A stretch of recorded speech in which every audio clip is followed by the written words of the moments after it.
Swamiji, is the word moksha can be seen anywhere in the Vedas? I heard the word moksha is not written in the Vedas. If it is true, then how can we confirm the karma theory in the Vedas? Please help me to clarify. Also, if Bhagavad Gita is monotheistic, then why Sri Krishna explains about the various demigods in it? Or is it a misinterpretation? My Acharya Swami Ram Swarup Yogacharya answers, the meaning of moksha is to liberate oneself from facing the result of all the deeds and to overcome death by releasing God. At this stage, the next birth is not taken by the soul. Regarding moksha, therefore, Yajurveda Mantra 31/18 states, Tameva viditvati mrityumeti nanyaha pantaha. Means, other than this path, the desired path to get moksha, salvation, does not exist. That is, O God, the person overcomes death, that is, gets moksha by realizing you only. Atharvaveda Mantra 7/80/1 states, Nakasya prishte, that is moksha. Yajurveda Mantra 25/13 states, Yasya chaya amritam, that is, the shelter of God is amritam, that is moksha. So several divine pious words in Vedas produce the meaning of moksha. In this connection, Kapil Muni in his Sankhya Shastra 1/5 states, Utkarshadapi mokshasya sarvotkarsha shrutehi.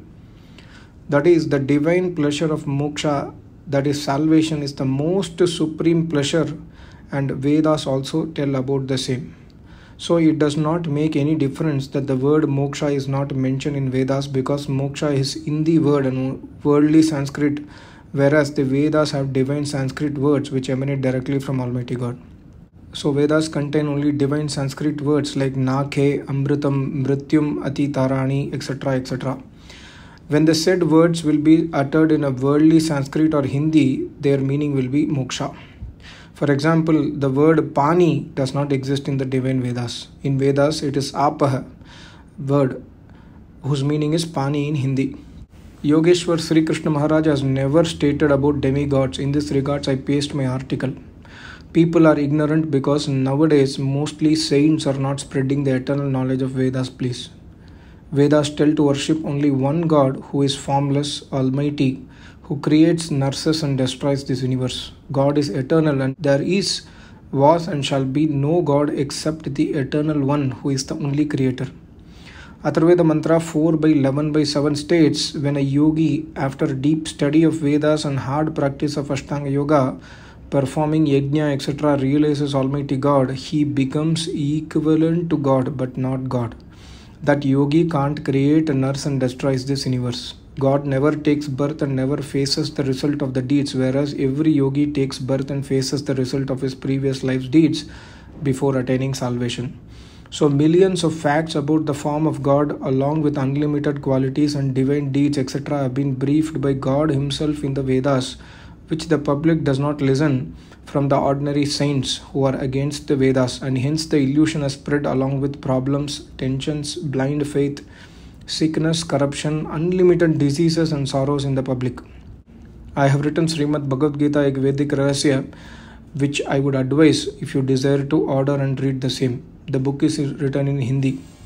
In that book, I have tried to clarify the fact that Sri Krishna studied Vedas along with Sudama in the ashram of Sandipan Rishi and also from other rishis.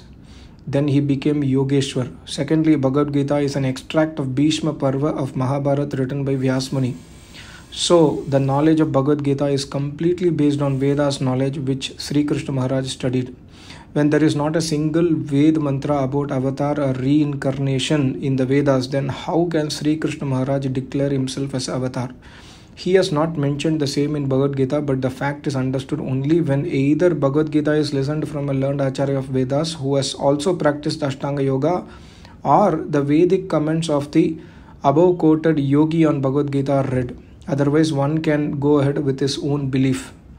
It is also pertinent to mention here that 18 chapters of Bhishma Parva of Mahabharata have been secluded, named and printed as Bhagavad Gita. In fact, Yogeshwar Sri Krishna Maharaj has praised and eulogized Vedas in Bhagavad Gita. The above stated facts are known only to the learned of Vedas. The saints who are ignorant of knowledge of Vedas are naturally ignorant of the Vedas knowledge contained in the Bhagavad Gita and are therefore compelled not to explain the shloka of Bhagavad Gita briefly and truly, wherein the reference and the truth of Ved mantras exists. Why? Because they have not studied the Vedas. My blessings to you. What a beautiful and detailed answer. I hope you understood. Thank you so much. Namaste. Om.